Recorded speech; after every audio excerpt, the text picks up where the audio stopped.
The elite are very tolerant of the homeless until they start showing up in their own neighborhoods. Even though the mainstream media keeps telling us that the US economy is booming, the number of Americans living on the streets continues to grow very rapidly, and this is particularly true in our major West Coast cities. More than 500,000 Americans will sleep on the streets of our cities tonight, and they need help, care and shelter. Sadly, as economic conditions deteriorate, that number is likely to double or even triple. Of course, many among the elite are all in favor of doing something for the homeless, as long as they don't have to be anywhere around them. For example, let's talk about what is going on in Los Angeles. No city on the West Coast has a bigger problem with homelessness than LA does, and many in the homeless population enjoy camping out on the beautiful beaches in the LA area at night. But of course, many of the elite that paid millions of dollars for beachfront property are not too thrilled about this. Sex Pistols frontman Johnny Rotten was a key symbol of anti-establishment rebellion in the 1970s.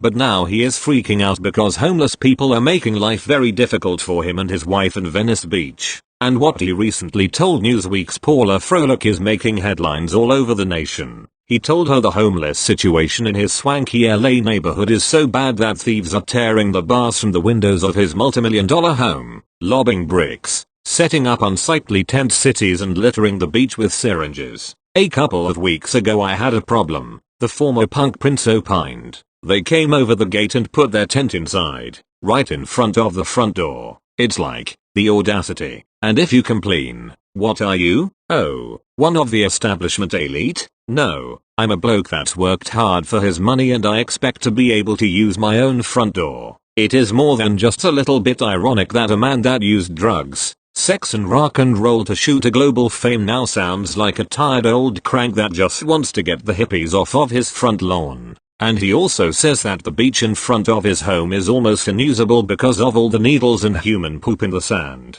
Rotten added of the punks, they are aggressive, and because there's an awful lot of them together they're gang Y, and the heroin spikes. You can't take anyone to the beach because there's jabs just waiting for young kids to put their feet in, and poo all over the sand. Well, Johnny might as well become accustomed to his new neighbors, because the situation is only going to get worse as our national homelessness crisis intensifies. In Los Angeles, the number of homeless people who have died has risen 76% over the past 5 years, and this has happened during supposedly good economic times. So how bad will things get when the economy really starts going downhill? Up the coast in San Francisco, some wealthy residents are fighting tooth and nail to keep a proposed homeless shelter out of their wealthy neighborhood. The following comes from CBS News. Some San Francisco residents are turning to crowdfunding to raise money to fight a proposed homeless shelter in their wealthy neighborhood. As of Monday morning, the effort had raised over $80,000 of its $100,000 goal.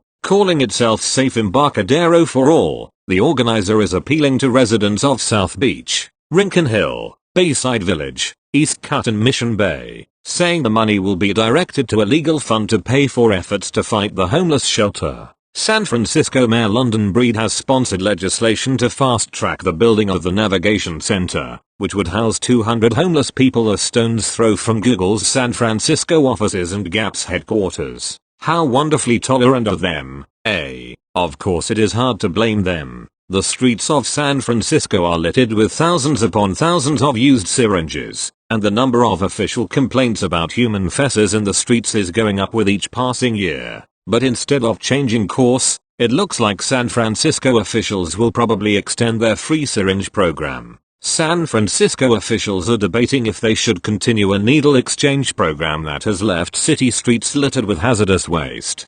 We have made an uncomfortable observation on social media. Thousands of needles are scattered on city streets. Most likely came the Department of Public Health's needle exchange program. San Francisco Board of Supervisors expects to approve a 7-year extension of the exchange program. Could cost taxpayers a whopping $26 million. Overall, the city handed out 5.8 million free syringes in 2018, and a large number of those were simply thrown onto the streets when addicts were done using them. Up in Seattle, neighborhood after neighborhood has been taken over by homeless encampments, and many residents are saying enough is enough. In the past 2 weeks, Seattle is Dying has garnered 38,000 shares on Facebook and nearly 2 million views on YouTube. The report has clearly resonated with anxious, fearful, and increasingly angry Seattle residents, exhausted by a decade of rising disorder and property crime, now 2.5 times higher than Los Angeles's and 4 times higher than New York City's.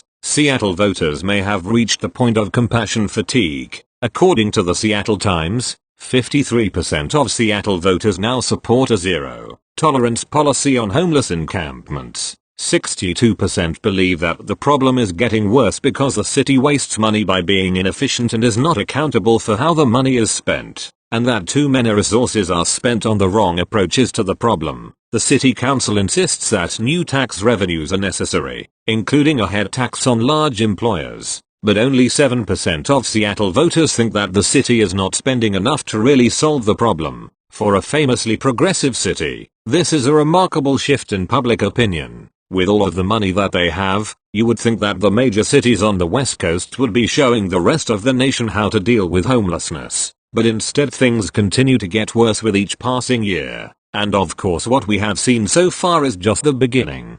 During the next recession, the homelessness crisis will be far worse than it is today. America should not have more than 500,000 people living in the streets, but we do, and those in power do not seem to have any solutions.